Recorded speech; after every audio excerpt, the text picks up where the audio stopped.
یتیم استا دا خور شو ارمنو نظر شم ستا په زړګي کې د پلار جان خوا ستا په زړګي کې د پلار جان خوا گویا دو نظر شم پاکواله پاکی د ایمان برخه ده اول کالی پاک اچول او ساتل دوهم کور او چاپیریال پاک ساتل دریم په کورنۍ کې د ماشومانو پاک ساتل څلورم بې ځایه خځلې او ګندګي نه اچول کچېرې پاک وسو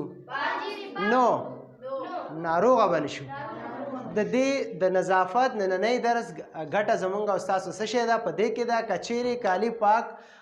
واچوو او ځان پاک وساتو نو ناروغه به نشو د دې ترڅنګ که چیرې موږ یو ساعت لپاره ځان په عذاب وکړو خپل کور او کورنۍ ترڅنګ چاپیریال یا د دروازې مخه پاکه وساتو نو هیڅکله به ناروغه نشو که چېرته موږ او تاسو ناروغي کېږو نو په 200-300 خو څه په زرګونو هم نښه کېږو او صحت به مو شي زیانمن وي که چیرې موږ په کور کې څه خځله پیدا کوو یا خوراکي توکي چې خورو هندوانه یا نور خټکي چې خورئ د دې دا پوستکي بې ځایه نه ارتو که چیرې موږ پوه شو چې زموږ یو پلاستیک کرتګن برابرېږي دغه ګندګي به موږ اخلو لرې په یوه ساحه کې